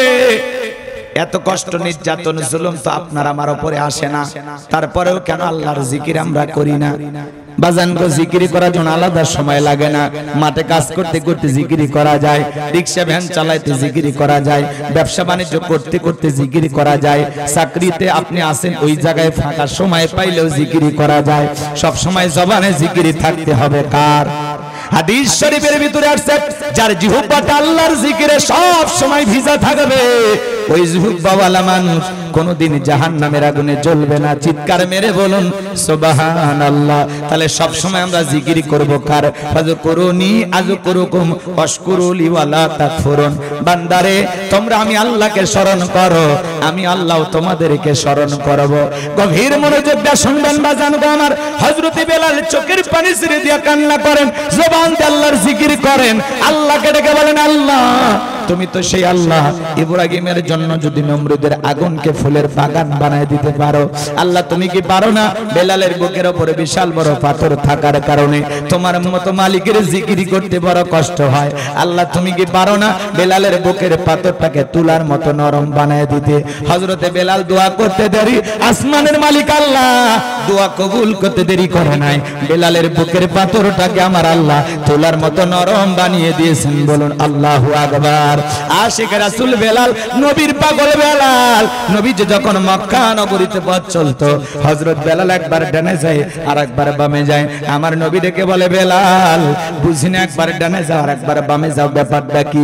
হযরত বেলাল ডেকে বলে, নবী আপনি কালেমার দাওয়াত দেন, ইসলামের প্রচার প্রসার করেন, ওই কাফেররা হলো আপনার শত্রু, আপনাকে টার্গেট করে যদি ওরা ডান থেকে তীর নিক্ষেপ করে গো নবী, ওই তীরটা যেন সর্বপ্রথম আমি বেলালের বুকের ভিতরে ঢোকে, আবার যদি বাম থেকে তীর নিক্ষেপ করে ওই তীরটা যেন সর্বপ্রথম আমি বেলালের বুকের ভিতরে ঢোকে। আমি বেলাল মারা গেলে ইসলামের ক্ষতি হবে না, আপনি নবী মারা গেলে ইসলামের মাথা উঁচু করে সামনের দিকে দাঁড়াইতে পারবে না। নিজের জীবনের বিনিময়ে আগলায় রাখতেন হযরত বেলাল। বিশ্ব নবীকে বলেন আল্লাহু আকবার। সেই বেলালের উপর নির্যাতন জুলুমের কথা বিশ্ব নবীর কান পর্যন্ত যখন পৌঁছে গেল, আমার নবী তখন ডেকে বলে, ওয়াক্কর বেলাল নির্যাতন জুলুমের কষ্টের কথা আমার আর সহ্য হয় না, যাও যাও তুমি বেলালের জন্য একটা কিছু করো। হযরত আবু বকর সিদ্দিক রাদিয়াল্লাহু তাআলা আনহু কয়েক গুণ দাম বেশি দিয়া গোলামীর জীবন থেকে হযরত বেলালকে আজাদ করলেন, মুক্ত করলেন। বলুন আল্লাহু আকবার। একদিকে সন্তান হারানোর ব্যথা, অন্যদিকে সাহাবায়ে কিরামদের উপর নির্যাতন জুলুম। নবীজির মনটা বড় খারাপ। নবীর যখন মন খারাপ, নবীকে সান্ত্বনা দেওয়ার দায়িত্ব কার? আরেকটু জোরে বলেন। মাঝে মাঝে অনেকে ফাঁকি দিয়ে চলে যাচ্ছেন, 12:30টার কথা বলেও কিন্তু আপনি আপনার ওয়াদা রাখতে পারলেন না। ওয়াদা ভঙ্গ করা কিসের লক্ষণ? মুনাফিকের লক্ষণ। খালি হাত তো খালি নামাজ পড়বেন হাত তোলে, যাকাত দিবেন হাত তোলে, সুদ খাবেন না হাত তোলে, যৌতুক নেবেন না হাত তোলার ব্যাপারে সব, মানে হাত তুলতে না, আমলের বেলায় পুরোটাই ডাব্বা ফাঁকা। সিটারি করার দরকার আছে আমার সাথে। নিয়ে আসবেন সকাল সকাল আর তুলে দিবেন। আমি আগেই বলেছি 12টার পরে ওয়াজ জমে, চেষ্টা করে হয় না। মানুষের তো আছে ভাই, কর্মব্যস্ততা নাই, খালি ওয়াজ শুনলে হবে? কালকে কারো দোকান আছে, কারো মাঠে কাজ আছে, কথা বোঝেন নাই? আপনারা যারা বসে আছেন আপনারা মনে হয় খুব কষ্টে আছেন, কয়েকটা মিনিট দেয়া যায়, এই শেষের দিকে এসে গেছে। লিল্লাহে তাকবীর। আমার ভাইয়েরা গভীর মনোযোগ দিয়ে শুনবেন। নবীর যখন মন খারাপ, নবীকে সান্ত্বনার দেওয়ার দায়িত্ব কার? আরেকটু জোরে কোন, জোরে ডাক দেন আল্লাহ। সবাই ভালোবেসে ডাক দেন আল্লাহ। আরেকটু জোরে বলেন আল্লাহ। আমার ভাইয়েরা, আমার আল্লাহ ডেকে বলে জিবরাইল, আমার বন্ধুর মা নাই, বাবা নাই, আমার বন্ধুর মনটা হয়েছে ভারী, আমি আল্লাহ সইতে নাহি পারি। লাহু মাহফুজ থেকে সূরা কাউসার নিয়ে যাওয়া আমার বন্ধুর উপরে নাজিল কর তাড়াতাড়ি। চিৎকার মেরে বলুন আল্লাহু আকবার। বিশ্বনবী ডেকে বলে, আনাস আমার মনটা কেন খারাপ তোমরা জানো? কিন্তু আমার মুস্কি হাসি দেওয়ার কারণ হলো এই মাত্র আসমান থেকে জিবরাইল এসে আমার উপরে সূরা কাউসার নাজিল করলো। নবীজি তখন সাহাবায়ে কেরামদের সামনে সূরা কাউসার তেলাওয়াত করে শোনায়া দিলেন। জবান ছেড়ে সবাই আরেকবার পড়ুন, ইন্না আ'তাইনাকাল কাউসার ফাসাল্লি লিরাব্বিকা ওয়ানহার ইন্না শানিয়াকা হুয়াল আবতার। আল্লাহু আকবার। আল্লাহ রাব্বুল আলামিন বলেন, ইন্না আ'তাইনাকাল কাউসার, অবশ্যই আমি আল্লাহ পাক আপনাকে হাউজে কাউসার নাজিল করেছি। নবী গো, আমি আল্লাহ পাক আপনাকে হাউজে কাউসার দান করেছি। বলুন আল্লাহু আকবার। ইন্না আ'তাইনাকাল কাউসার, নিশ্চয় আমি আল্লাহ পাক আপনাকে হাউজে কাউসার দান করেছি। বলুন আল্লাহু আকবার।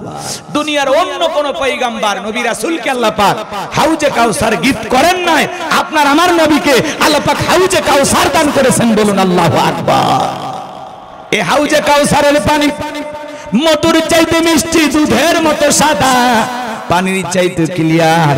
ওই কঠিন কিয়ামতের ময়দানে বিচার দিবস যেদিন কায়েম হয়ে যাবে, যেদিন মা তার সন্তানের পরিচয় দেবে না, বাবা সন্তানের পরিচয় দিবে না, ভাইয়ের পরিচয় দিবে না, স্বামী স্ত্রীর পরিচয় দিবে না, যেদিন সূর্য হাত মাথার উপরে চলে আসবে, মানুষের মাথার মগজগুলো টকবক করে গলবে, মানুষের জিহ্বা কুকুরের মধ্যে ঝুলে আসবে নাভি পর্যন্ত, জমিন হবে তামার জমিন, আল্লাহর আরশের ছায়া ছাড়া আর কোনো ছায়া থাকবে না।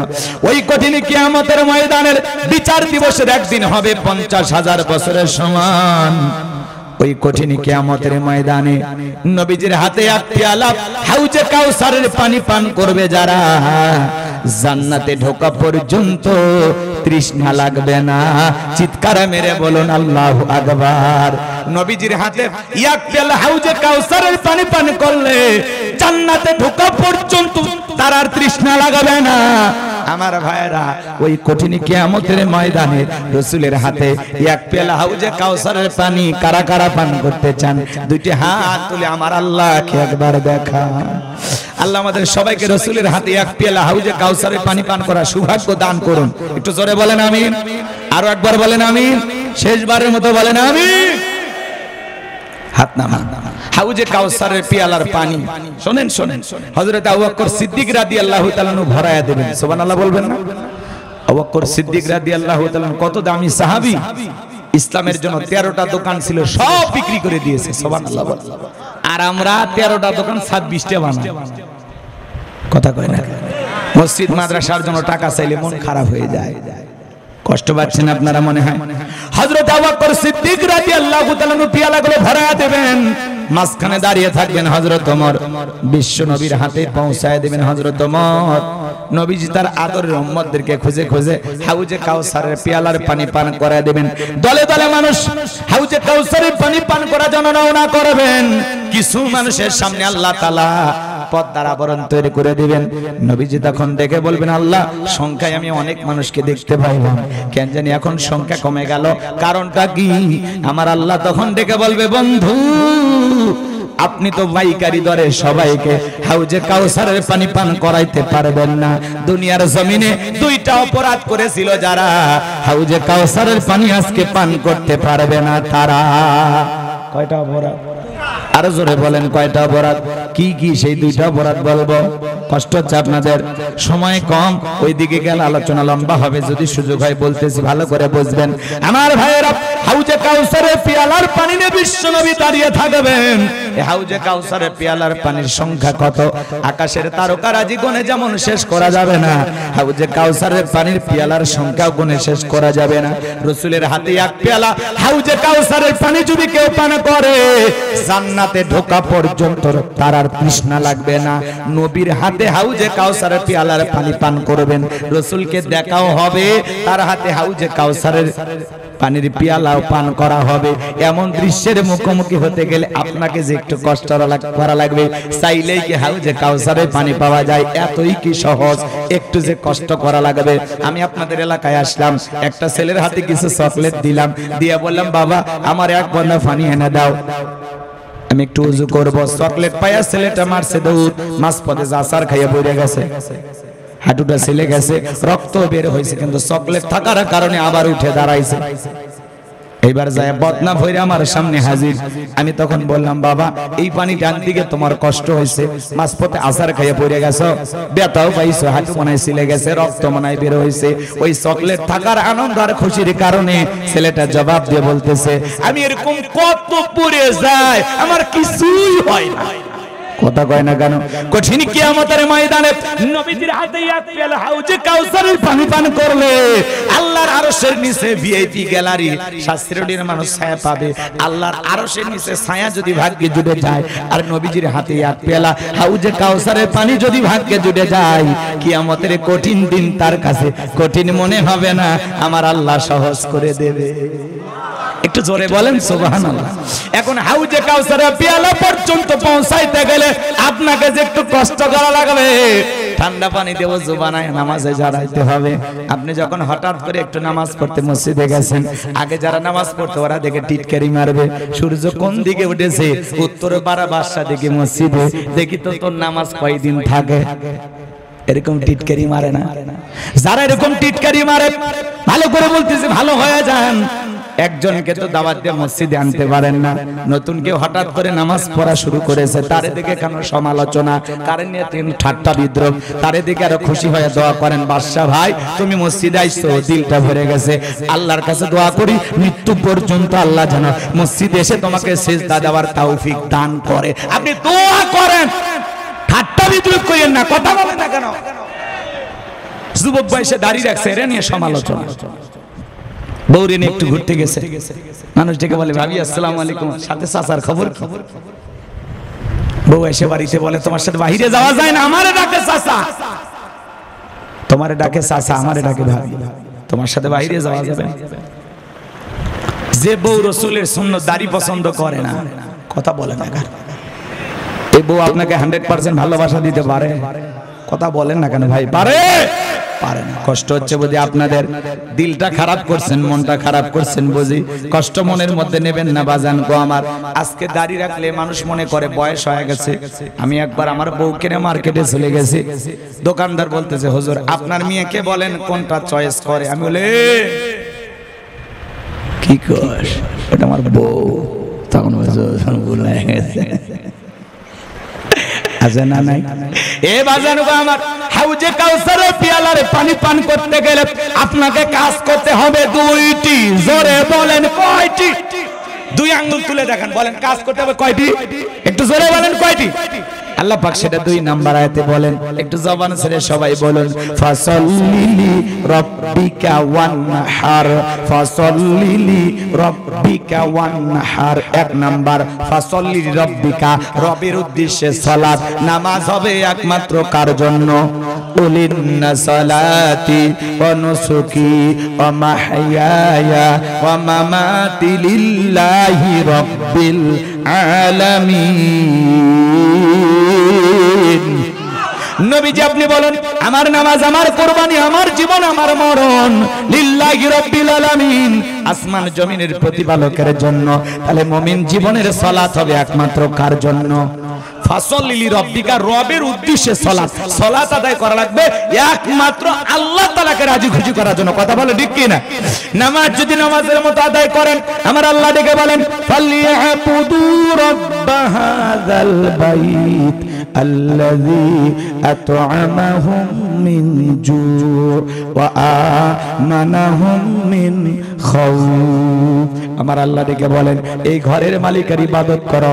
ইবাদত যদি ইবাদতের মতো করতে পারো, নামাজ যদি নামাজের মতো আদায় করতে পারো, বান্দারে 5 ওয়াক্ত সালাতে মাথা নত করে আমি আল্লাহকে যদি সিজদা দিতে পারো, নামাজ যদি নামাজের মতো হয়, আমি আল্লাহ পাক তোমাদেরকে দুইটা জিনিস দেব।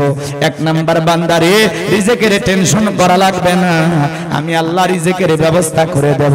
বলেন তো রিজিক দেওয়ার একমাত্র মালিক কে? ওয়া মা মিন দাব্বাতিন ফিল আরদি ইল্লা আলাল্লাহি রিজকুহা। আল্লাহ ডেকে বলেন পৃথিবীতে এমন কোন বিচরণশীল প্রাণী নাই যার রিজিকের ব্যবস্থা আমি আল্লাহ আসমান থেকে করি না। ওই আটলান্টিক মহাসমুদ্রের ৩৩,০০০ ফিট গভীরতল পানির নিচে থাকা ছোট্ট একটা প্রাণী, তার রিজিকের ব্যবস্থা আসমান থেকে করেন তিনি কে? রিজিক দেওয়ার একমাত্র মালিক কে? এরপরে আল্লাহ রাব্বুল আলামিন বলে বান্দারে নামাজ যদি নামাজের মতো আদায় করো, ইবাদত যদি ইবাদতের মতো হয়, 2 নাম্বার আমি আল্লাহ পাক সকল ভয় থেকে নিরাপত্তা দেব।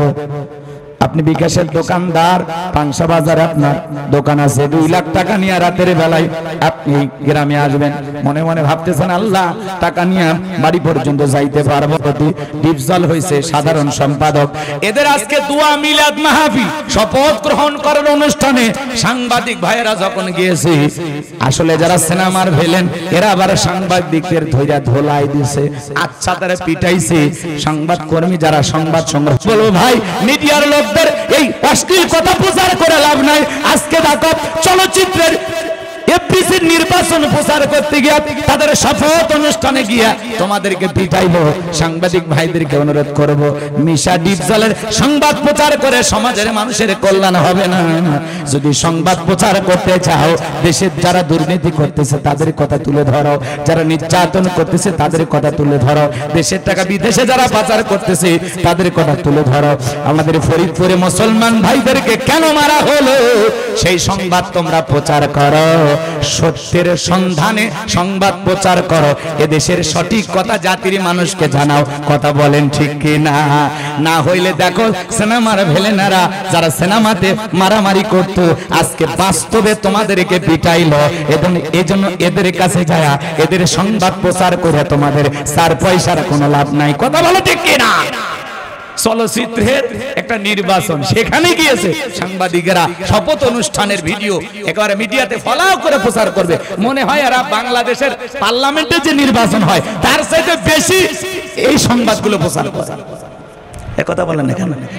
কারণ খারাপ জিনিস এই সমাজে চর্চা হয় বেশি। বৃষ্টির জন্য দোয়া করা হচ্ছে, সেগুলো মিডিয়াতে প্রচার করো। কথা কয় না? ওই ব্যাঙ্গের বিয়ে দিচ্ছে অমুসলিমেরা, ব্যাঙ্গের বিয়ে। কথা কয় না? পানি পাওয়ার জন্য কিসের বিয়ে? হ্যাঁ, ব্যাঙ্গের বিয়ে হচ্ছে। এগুলো একেবারে পত্রিকার প্রথম পেজে একবারে সেইভাবে প্রচার করা হচ্ছে, ব্যাঙ্গের বিয়ে, বৃষ্টির জন্য ব্যাঙ্গের বিয়ে। মুসলমান কাঁদতে কাঁদতে দোয়া করে, সেটা মিডিয়াতে আসে না। কথা বলো ঠিক না? আলেমদের কাছে আসো, সাংবাদিকদের ইজ্জত আমরা বুঝি। কথা কয় না? একটা মাদ্রাসায় যাও, মাদ্রাসার কিছু কথা তুলে ধরো, মসজিদের কিছু কথা তুলে ধরো, ওলামায়ে কেরামদের জবানের কথাগুলো তুলে ধরো। আলেমদের কাছে গেলে সাংবাদিক ভাইরা ইজ্জত পাবে, সম্মান পাবে। আর এই মিডিয়ার ভিলেনদের কাছে গেলে মাঝে মাঝে এরকম লাঞ্ছিত করবে, পিটাইবে। এই জন্য ওদের সংবাদ প্রচার করা বন্ধ করো। কোন সিনেমা চলে, কোন সিনেমায় কি হলো, এগুলো আর মিডিয়াতে প্রচার করো না, বন্ধ করে দাও। ওদের গান, ওদের সিনেমা, কোন নায়ক কি করতেছে, কোন নায়িকা কি করে, আমি অবাক হয়ে যাই। নির্বাচনের দিনে কয় পরিমণি পিছন গেট দিয়ে ঢুকছে, সামনের গেট দিয়ে ঢোকেনি, সেটা মিডিয়াতে প্রচার হচ্ছে। কয় হাজার টাকা পরিমণি মদ খাইছে, সেটা প্রচার হচ্ছে। সুবহানাল্লাহ বলবেন না? আজকে মিশা ডিপজল শপথ নিবে, এটা কিসের শপথ? কিসের শপথ অনুষ্ঠান? তোমাদের প্রচার করা লাগবে মিডিয়াতে। সারা দেশে মানুষ তীব্র গরমে নামাজ আদায় করতেছে, সেই ভিডিওগুলো প্রচার করো। কথা বলেন না কেন? আলেমেরা দোয়া করে, সেইটা প্রচার করো। ভালো কিছু কথা প্রচার করো, আল্লাহর রহমত নাজিল হবে। আর না হলে এই যে ভিলেনদের হাতে মাল খায়া রক্ত ঝরবে, লাঞ্ছিত হতে হবে। আজকে সাংবাদিকদেরকে পিটায় সিনেমার ভিলেনারা, নায়কেরা। কথা কয় না কেন? তোমরা মিশা ডিপজলের কাছে গেছো, ওরা বলতেছে আমরা একটু তোমাদের সাথে প্র্যাকটিস করি, আসো। কয়েকদিন পর সিনেমার শুটিং হবে, তোমাদের একটু সাইড করি। সাংবাদিক ভাইয়েরা কান্নাকাটি করতেছে, ওদের দেখে মায়াও লাগতেছে। সাংবাদিকের হলো জাতির অভিভাবক, কথা কোন ঠিক কি না? আল্লাহ যেন সাংবাদিক ভাইদেরকে হেদায়েত দান করেন, তারা যেন এই চলচ্চিত্রের নিউজ প্রচার করা থেকে বিরত থাকেন। কথা বলেন ঠিক কি না?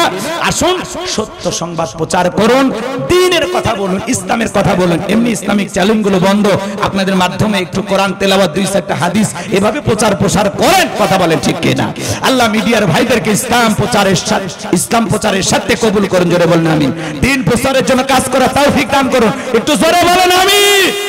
আমার ভাইয়েরা, এজন্য যারা কদর বোঝে তাদের কাছে যান, মিশা ডিপজলের কাছে যা লাভ নাই। ওদের সংবাদ প্রচার করতে গেলে মাঝে মাঝে মার খাওয়া লাগবে। কথা কোন ঠিক কি না? সংবাদ সামনের দিকে যাই বাজান গো আমার, কি যেন বলছিলাম ভুলে গেছেন মনে হয়। তাহলে নামাজ হবে একমাত্র কার জন্য? ফাসল্লি লিরাব্বিকা, রবের উদ্দেশ্যে সালাত আদায় করা লাগবে। নামাজ হবে একমাত্র আল্লাহ তাআলার জন্য। নামাজ যদি নামাজের মতো পড়তে পারি, 1 নাম্বার আল্লাহ রিজিকের ব্যবস্থা করবেন, 2 নাম্বার সকল ভয় থেকে নিরাপত্তা দিবেন। আজকে মানুষের জানমালের কোনো নিরাপত্তা নাই বাজান গো আমার, সকল নিরাপত্তা দেওয়ার একমাত্র মালিক কে? তাহলে সালাত হবে কার জন্য? কাদাফুলাহাল মুমিনুন আল্লাযীনা হুম ফি সালাতিহিম খাশিউন। অবশ্যই মুমিনেরা সফল যারা নিজেদের সালাত বিনয়ের নম্রতার সহিত আল্লাহর ভয় নিয়ে আদায় করে। আল্লাহর ভয়ে সালাত আদায় করব, আল্লাহর ভয়ে 5 ওয়াক্ত নামাজ কারা কারা মসজিদে গিয়ে আদায় করবেন? 2টা হাত তুলে আল্লাহকে একবার দেখান। আল্লাহ আমাদের সবাইকে 5 ওয়াক্ত সালাত মসজিদে গিয়ে জামাতের সহিত আদায় করা তৌফিক দান করুন। জোরে বলুন আমিন। আরেকটু জোরে বলেন আমিন। হাত তোলেন, নামাজ এদিক খেয়াল করে, হাত নামা। এই যে হাত তুললেন আর নামাইলেন, খালি এই পর্যন্তই যেন না থাকে। ফজরে মসজিদে ঢুকবেন তো ইনশাআল্লাহ। কথা কয় না? এখানে এমন কোন যুবক আছো বাবা হাত তুলে ওয়াদা দেওয়া যে হুজুর আমি বেনামাজি ছিলাম, আজকে আপনার কথা শুনে আল্লাহ তাআলার কাছে মাথা নত করা শুরু করলাম। সিরাতাল মুস্তাকিমের পথে যেন আল্লাহ আমাকে কবুল করেন, মৃত্যু পর্যন্ত যেন সালাত আদায় করতে পারি। বিনয়ের সহিত পায়ে হাত দিয়ে অনুরোধ করি। এমন কি 2-1 যুবক পাওয়া যাবে আজকে থেকে আর জীবনে কোনোদিন 5 ওয়াক্ত সালাত ছাড়বা না। কোন কোন যুবক আছে হাত তোল। 5 ওয়াক্ত সালাত ছাড়বা না, একজনও নাই? ভয় পাচ্ছে এখনই না? হাত তোলেন আপনারা। কি বুঝলেন? আমি বললাম আজকে থেকে 5 ওয়াক্ত সালাত ছাড়বেন না। কারা কারা হাত তোলেন? করবেন তো ইনশাআল্লাহ? এতগুলো মানুষ হাত তুলেছেন, বুঝে তুলেছেন তো? নিয়ত ঠিক থাকবে তো ইনশাআল্লাহ? আল্লাহ কবুল করেন। জোরে বলেন। এখানে অনেকেই মুখে দাড়ি না, রসুলকে ভালোবেসে রসুলের মহাব্বতে ওলামা ইকরামদের কথা শুনে এখানে কি এমন একজন যুবক পাওয়া যাবে যে হুজুর আজকে থেকে জীবনটাকে পরিবর্তন করলাম, আপনার কথায় মুখে দাড়ি রাখবো ইনশাআল্লাহ, আর জীবনে কোনোদিন দাড়ি কাটবো না? এরকম কি 2-1 জন যুবক পাওয়া যাবে? এ ভাতিজা, এ সোজা হয়ে হাত তোলো। বিয়ে এমনি হয় না তোমাদের, সোজা হয়ে হাত তোলো। ভাতিজা বাবা হাত তোলো, ভালো করে তোলো। দাড়ি রাখবা তো? আবার বান্ধবীর কথা শুনে দাড়ি কাটবে না তো? ঠিক আছে, আল্লাহ কবুল করেন। জোরে বলেন আমিন। আরো জোরে বলেন আমিন। কারণ আজকে মানুষ বিপদগামী হয়ে যাচ্ছে। কথা বলেন ঠিক কি না? একজন ছিল বক্তা, সেখান থেকে হয়ে গেছে টিকটকার। কথা কয় না? মাঠে ময়দানে ওয়াজ নসিহত করতো, সেই বক্তা থেকে এখন টিকটকার হয়ে গেছে। এখন কান্দে কাটে আবার ক্ষমা চায়, বলতেছে আমাকে মাফ করে দেন। আজকে ওই ছেলেটাকে সেলুনে নিয়ে গেছে, চুলগুলো কাটতেছে, ওই ছেলেটা হাউমাউ করে কান্না করতেছে। এখন কি আসলে ফিরে আসার জন্য কান্না করতেছে নাকি চুলের মহব্বতে কান্নাকাটি করতেছে? আমি তো বিষয়টা বুঝতে পারতেছি না। যে বক্তা সে আবার স্বপ্ন দেখে সিনেমার নায়ক হবে, যে বক্তা সে আবার কেমনে টিকটকার হয়। অনেকে বলতেছেন এগুলো সব ভাইরাল হওয়ার নেশা। আল্লাহ তার মনের অবস্থা ভালো জানে। আমরা শুধু এতটুকু বলবো, আল্লাহ যেন এই ভাইকে সঠিক বুঝদান করেন, হেদায়েতের পথে কবুল করেন, আবারও যেন দ্বীনের পথে ফিরে আসার তৌফিক দান করেন। জোরে বলুন আমিন। এই চুলের কালার করে লাভ নাই, আজেবাজে কাটিং করে লাভ নাই। ওলামা ইকরামদেরকে মানুষ শ্রদ্ধা করে, ভক্তি করে, বিশ্বাস করে, ভালোবাসে, বিদায় নিজেদেরকে পরিবর্তন করবেন। আপনি কেন বিপদগামী হবেন? আপনি মানুষকে পথ দেখাবেন, মানুষকে সঠিক পথের সন্ধান দেবেন, মানুষকে নসিহতের মাধ্যমে সঠিক কথা বলে মানুষকে ফিরে আনার চেষ্টা করবেন। এখন যে ফিরে আনবে সেই যদি বিপদগামী হয়, সমস্যা আছে না নাই? আপনি বক্তা থেকে টিকটকার, আজকে তাম নেট দুনিয়ায় ভাইরাল, সমালোচনা হচ্ছে ওলামা ইকরামদের। আল্লাহ যেন এই ভাইটাকে হেদায়েত দান করেন। আজকে তার চুল কেটে দিচ্ছে, সে কান্নাকাটি করতেছে, চুল কেটে আবারও ভালো হবে, সে এখন ফিরত আসতেছে। আল্লাহ যেন হেদায়েত দান করেন, আমাদের সবাইকে সঠিক বুঝ দান করেন। একটু জোরে বলেন আমিন, একটু জোরে বলেন আমিন। এই জন্য ভাতিজা তোমরা যারা আসো বাবা, মনে করো আমি তোমার চাচার মতো, বড় ভাইয়ের মতো, জীবনে কোনোদিন চুলের উল্টাপাল্টা কাটিং করবা না। আচ্ছা, মানুষের চুল হয় কালো না হয় সাদা থাকবে, বয়স হয়ে গেলে না হয় দাড়িতে মেহেদি লাগাইলো, চুলে মেহেদি লাগাইলো, এটা ভিন্ন কথা।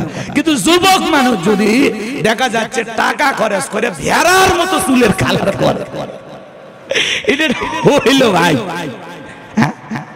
যুবকেরা যুবক বয়সে বুড়ার মতো চুলের কালার করে, এগুলো নাকি স্টাইল, এগুলো নাকি বিভিন্ন ক্রিকেটার, ফুটবলার, নায়ক, গায়ক, এদের স্টাইল।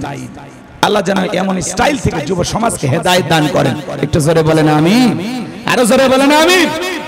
আমার ভাইয়েরা চলেন সামনের দিকে যায়। যে কথা বলতে চাচ্ছিলাম, ফাসল্লি লিরাব্বিকা ওয়ানহার, এক নাম্বার রবের উদ্দেশ্যে সালাত আদায় করা। তাহলে নামাজ হবে একমাত্র কার জন্য? আরেকটু জোরে বলেন কার জন্য? আমার ভাইয়েরা দুই নাম্বার হলো ওয়ানহার, মানে কুরবানি করা। কুরবানি করা মানে খালি গরু ছাগল জবাই করা না, নিজের আমিত্বকে কুরবানি করা, অহংকারকে কুরবানি করা, নিজের ভিতরে থাকা পশুসুলভ আচরণকে কুরবানি করা, সময়কে কুরবানি করা, আল্লাহ রাস্তায় জানমাল সবকিছু কুরবানি করা। কথা বলেন ঠিক কি না?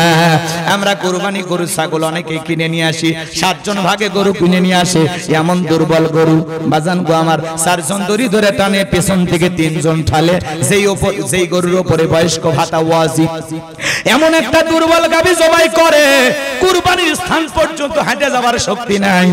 হুজুর বলে ভাই এমন দুর্বল গাভীটা জবাই করা যাবে না। বলে হুজুর উপরে হাড় দেখা গেল, ভিতরে কিন্তু গোস্ত সেট করা আছে। কথা হয় না? ওইরকম দুর্বল গাভী জবাই করে, গোস্ত টান দিবেন, এখান থেকে পাংশা বাজারে চলে যাবে, স্প্রিং করে খালি টানতেও ছেড়ে না। কথা কোন ঠিক কিনা? 3 দিন জাল দিলেও সিদ্ধ হয় না, এমন দুর্বল গাভী জবাই করা যাবে না। গাভী জবাই করতে হবে কেমন? তার সুরুন নাদিরিন, চমৎকার একটা গাভী জবাই করতে হবে, আকর্ষণীয়, হুষ্টপুষ্ট, দেখতে সুন্দর। আপনি কুরবানি দেবেন একমাত্র কার জন্য? আরো জোরে বলেন কার জন্য?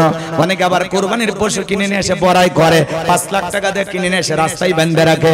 মানুষ বলে কার কুরবানি? কয় তালুকদারের কুরবানি। কত দিয়ে কিনছেন? কয় 5 লাখ। বলে তালুকদার সাহেব আপনি ঠকেন নাই, জিতছেন। তালুকদার বলে আমি ঠকার মানুষ, পিছনে যে রান দেখা যায়, এক রানই তো 4 মণ গোস্ত হবে। যারা কুরবানির পশু নিয়ে আসে, কোথায় কি পরিমাণে গোস্ত হবে লোক দেখানোর জন্য করে, এদের কুরবানি কবুল হবে না। একটু জোরে বলেন। লোক দেখানোর জন্য না, কুরবানি কার জন্য? ওয়ানহার মানে কুরবানি করা, স্যাক্রিফাইস করা, ত্যাগ করা, উৎসর্গ করা। কথা বলে ঠিক এটা? আমরা কুরবানি দেব একমাত্র কার জন্য? হ্যাঁ, অনেকে আবার বলে কুরবানি না দিলে ছেলে মেয়ে মানুষের গোস্তের দিকে তাকায় থাকবে। হুজুর ওই জন্য সুদের টাকা দিয়ে হোক আর কিস্তি তুলে হোক, কুরবানি দিয়েই তো। আচ্ছা বলেন তো হবে ভাই? কেউ বলে জামাই বাড়িতে গোস্ত না বাড়ালে মান সম্মান থাকবে না, প্রয়োজনে আমি ওই আশা, ব্রাক, এনজিও, এগুলো সমিতি আছে, এগুলোর কাছ থেকে লোন নিয়ে হলেও, আমি ঋণ নিয়ে হলেও আমি কুরবানি দিব। ভাই হবে? কুরবানি যারা দিবেন 3টা জিনিস খেয়াল রাখা লাগবে। কয়টা? এদিকে এদিকে সময় নাই, বিস্তারিত বলবো না, তো কষ্ট হচ্ছে আপনাদের, আমি বুঝি তো। 1 নাম্বার যারা কুরবানি দেবে তাদের নিয়ত সহি হওয়া লাগবে, যে কুরবানি একমাত্র আল্লাহকে রাজি খুশি করার জন্য। কথা কয় না? 1 নাম্বার কি? নিয়ত সহি হওয়া লাগবে, যে ছেলে মেয়ের জন্য না, জামাই বাড়িতে গোস্ত বাড়ানোর জন্য। আরে ভাই কুরবানি করার পরে আপনি তো আত্মীয় স্বজনকে দেবেন, গরিব দুঃখীকে দেবেন, তারপরে তো আপনি খাবেন। আগে খাওয়ার নিয়ত কে? কথা কয় না? আগে খাওয়ার নিয়ত। ছেলে মেয়ের জন্য কুরবানি, না হলে কান্নাকাটি করবে, এটা তো কথা। আচ্ছা বলেন তো কুরবানির গোশত তো আপনারাই খাবেন নাকি বিকেল বেলা ফেরেশতা আসে এই এলাকায় যে ভাই বস্তায় তুলে দাও আমরা আসমানে নিজে ভুনে করে খাবো? আপনারাই তো খাবেন। তা আগে খাওয়ার নিয়ত কেন? সহি নিয়ত, ছেলে মেয়ের জন্য না, জামাই বাড়িতে পাঠানোর জন্য না, আমি কুরবানি দিতেছি যেভাবে ইব্রাহিম ইসমাইল আল্লাহর পথে কুরবানি হয়েছে, যারা তারা বাপ ছেলে যেরকম আল্লাহকে খুশি করার জন্য কুরবানি করেছে, ঠিক আমিও সেইভাবেই কুরবানি দিচ্ছি। কথা বলেন ঠিক কি? পারবো তো ইনশাআল্লাহ? তাহলে 1 নাম্বার নিয়ত সহি, 2 নাম্বার টাকাটা হালাল হওয়া লাগবে, আপনার ইনকামটা বৈধ হওয়া লাগবে। কথা কয় না কেন? সুদের টাকা, ঘুষের টাকা, হারাম টাকা এগুলো দিয়ে কুরবানি দেবেন। 6 জন 7 জন ভাগে দিচ্ছেন, এর মধ্যে একজন যদি হারামখোর থাকে সব শেষ। কথা কয় না? আমার এলাকার এক হাজি ওই সুদখোর বেনামাজি এদের সাথে কুরবানি দিচ্ছে। আমি তখন বললাম, হাজি সাহেব একা একটা ছাগল কিনে দেন, যাদের সাথে ভাগে দিচ্ছেন এর মধ্যে তো 2-1 জনের ভেজাল আছে। তখন বলতেছে ওদের ভেজাল থাকলে আমার টাকার পর ভেজাল নাই।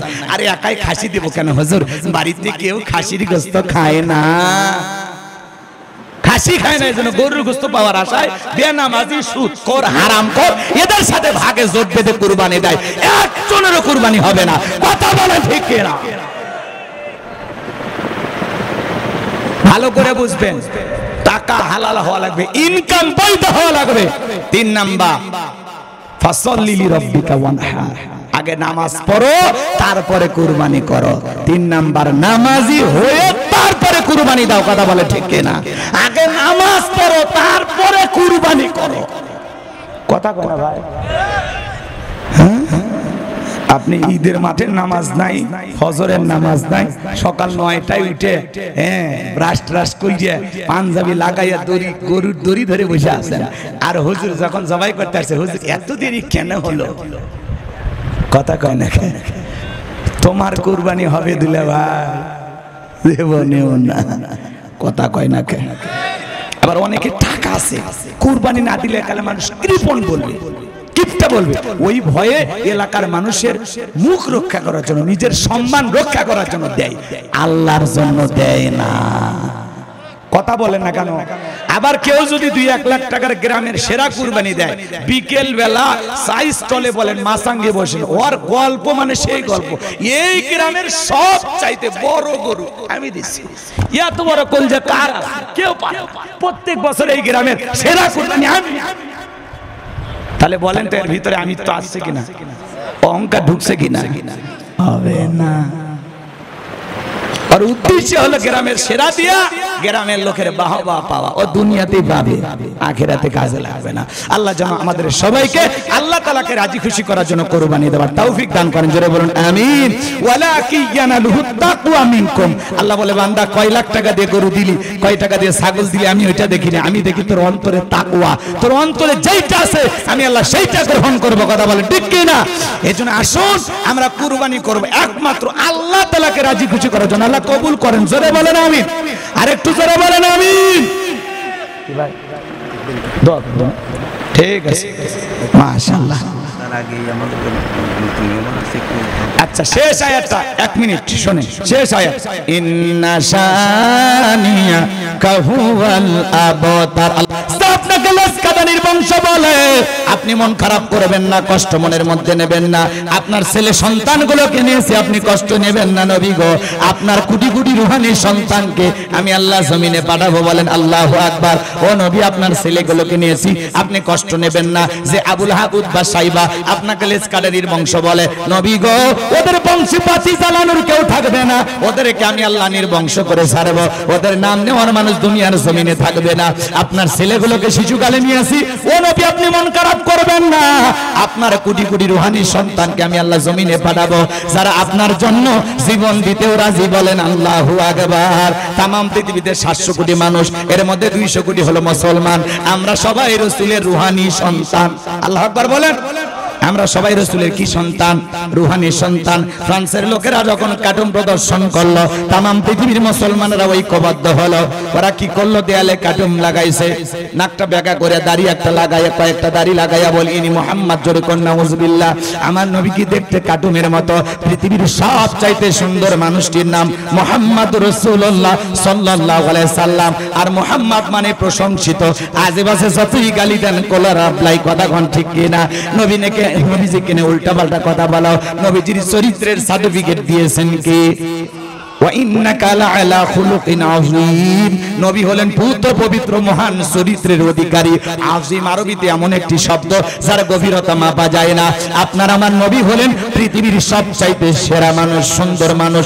এই পৃথিবীর সবচাইতে এক নাম্বার সুন্দর মানুষটির নাম মুহাম্মদ রাসূলুল্লাহ সাল্লাল্লাহু আলাইহি ওয়াসাল্লাম। যেই রাসূল 63 বছরের জিন্দেগিতে একটি মিথ্যা কথা বলেননি, এমন বিশ্ব রেকর্ড পৃথিবীর আর কোনো মানুষের নাই। কথা বলেন ঠিক কিনা? সেই রেকর্ড রয়েছে আপনার আমার নবীর। কথা বলেন ঠিক কিনা?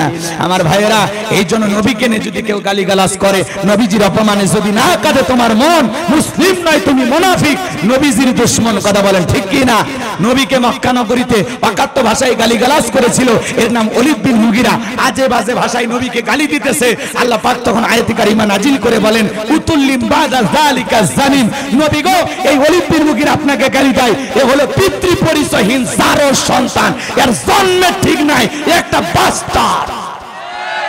ওলীদ বিন মুগীরা আরবের মানুষ, আরবি শুনে বুঝে ফেলে দিয়েছে। দেখে বলে এত বড় কথা, আপনি থাকেন, আমি আমার মায়ের কাছে যাই। ছেলেটা বৈধ না অবৈধ জানে কে? ফ্যাক্টরির মালিক, তার মানে তার মা। কথা কোন ঠিক কিনা? কথা বলে। এইবার তার মায়ের নাম ছিল ঝর্ণা। যায় বলে, মা করবি না কোনো তাল বাহানা, আমাকে বিশ্বনবী বলেছেন উতুল্লিম বাদা যালিকা জানিম, আমি নাকি পিতৃ পরিচয়হীন, আমার নাকি জন্মের সমস্যা আছে, ভালো করে বল আমারে জন্ম দিয়েছে কে? ওলীদ বিন মুগীরার মা তখন মনে মনে ভাবতেছে, এত বড় গোপন তথ্য নবী জানলো কেমনে? নবী তো জানতেন না, নবীকে জানিয়ে দিয়েছেন তিনি কে? আরেকটু জোরে বলেন কে? আমার ভাইয়েরা, ওলীদ বিন মুগীরার মা তখন বলতেছে, বাবা আমারও বয়স হয়ে গেছে, মিথ্যা বলবো না, তোর বাবা ব্যবসা বাণিজ্যের কাজে এতটাই ব্যস্ত থাকতো, তোর বাবা ব্যবসা চেনে, তোর বাবা টাকা চেনে, কিন্তু তোর মায়ের ভালোবাসা বোঝে না। সে যে কেন আসে না, কিছুই ভালো লাগে না, এবার আসুক, তারে আমি মজা দেখাবো। কথা কয় না কে? তোর বাবা ব্যবসা বাণিজ্যের কাজে এতটাই ব্যস্ত থাকে, আমার যৌবনের সোনালী দিনগুলো চলে যায়, তোর বাবা আমার দিকে ফিরেও তাকায় না। দেখবেন ভাই যখন বিদেশে থাকে, এলাকায় দেবরের আমদানি কমে না বাড়ে, ওরা তখন বাড়িতে এসে স্লোগান দেয়, ভাবি ভাইয়া তোমার বর, আমি যে দেবর, ভেবে দেখো ভাবি কার কত দাবি, ভাই গেছে মালয়েশিয়ায়, আমি তো দেশে আসি। কথা বল না কেন? মা বোন যারা বসে আছেন, মা দুইটা পুরুষ হইতে সাবধান, একটা দেবর আর একটা দুলা ভাই, এরা হলো মৃত্যু তুল্য, বিষাক্ত সাপের চাইতেও ভয়ঙ্কর। কথা বলেন ঠিক কিনা? মহিলা মা বোনদেরকে নিয়ে আলোচনা করার সময় আমার হলো না। মা বোনদের উদ্দেশ্যে বলে যায়, মা 4টা আমলে 8টা জান্নাতের দরজা খোলা। 1 নাম্বার নামাজ, 2 নাম্বার রোজা, 3 নাম্বার ফরজ পর্দা, 4 নাম্বার স্বামীর খেদমত। এই 4টা আমল করলে মা বোনেরা 8টা জান্নাতের যে কোনো দরজা দিয়ে প্রবেশ করবে। বলুন সুবহানাল্লাহ। অনেক কথা আছে, যেহেতু শেষ করার আদেশ চলে আসছে, আমের কথা বাড়াবো না। এদিক খেয়াল করেন, ওলীদ বিন মুগীরার মা শেষ কথা বলে দিলাম, অনেক কথা আছে এর মধ্যে, ফাঁকি দিই একটু, কথা বলছেন নাই? ওলীদ বিন মুগীরার মা তখন বলতেছে, বাবা তোর বাবা এতটাই ব্যস্ত, আমারে সময় দিত না, যার ফলে তোর চাচার দিয়ে মনের বাসনা পূরণ করেছিলাম, যার ফলে তোর জন্ম হয়েছে। নবী যে তথ্য দিয়েছে 100% সত্য। কথা বলেন ঠিক কিনা? আজ ফ্রান্সের লোকেরা কেন গালি দেয়? তথ্য বের হয়ে আসলো, ফ্রান্সের লোকেরা কেন গালি দেয়? কারণ ফ্রান্সের মহিলারা বিয়ের আগে বাচ্চা জন্ম দেয়। কথা বলেন ঠিক কিনা? যারা বিয়ের আগে বাচ্চা জন্ম দেয়, জন্মটা বৈধ না বৈধ? এই জন্য মনে রাখবেন, নবীকে গালি দেবে যারা, অবৈধভাবে দুনিয়াতে জন্ম হয়েছে তারা।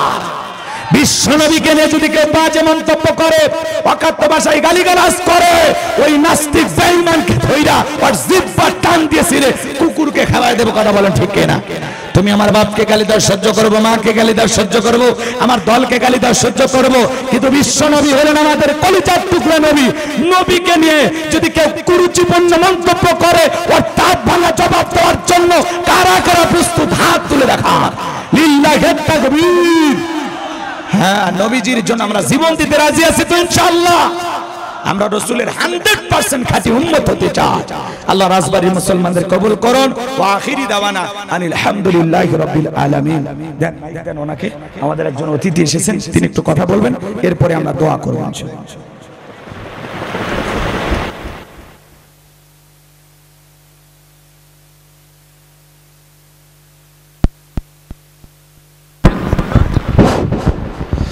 বিসমিল্লাহির রহমানির রহিম। আপনার জীবন নালা, উনি আসছিল ঢাকা থেকে, ওই এক হুজুরের ওয়াজ শুনলাম, আর আবুল কালাম আজাদ নামে এক হুজুরের ওয়াজ শুনছিলাম। এরা ওয়াজ করলে খেয়ে না খেয়ে সারাদিন বসে মনে হয় এদের কথাই শোনে। আমি অনেক ব্যস্ত, সারাদিন দৌড়ায় বেড়াচ্ছি, কিন্তু এই জায়গায় শোনার ওয়াজ শুনে আমি এত মুগ্ধ হয়ে গেছি যা বলে শেষ করতে পারবো না। তার আমি আমার এলাকার ভাইদের অনুরোধ করব, আপনারা যারা হাত তুলিতে নাই যে 5 ওয়াক্ত নামাজ পড়বেন, কোনোদিন নামাজ কাজা করবেন না, নামাজ পড়বেন, আমি অনুরোধ করব আপনারা আপনাদের এই ওয়াদা বহাল রাখেন। আবার কিছু কিছু ছোট ভাই অনেকেই ওয়াদা করছেন আপনারা দাড়ি রাখবেন, দাড়িতে আর ফুট দিবেন না জীবনে। এই যে বহাল রাখেন, তাইলে খুশি হব, আল্লাহ খুশি হবে, সবাই খুশি হবে। এই বলে আমি আমার সংক্ষিপ্ত বক্তব্য শেষ করছি। আসসালামু আলাইকুম। মাশাআল্লাহ মাশাআল্লাহ, খান সাহেব চমৎকার বক্তব্য দিয়েছেন।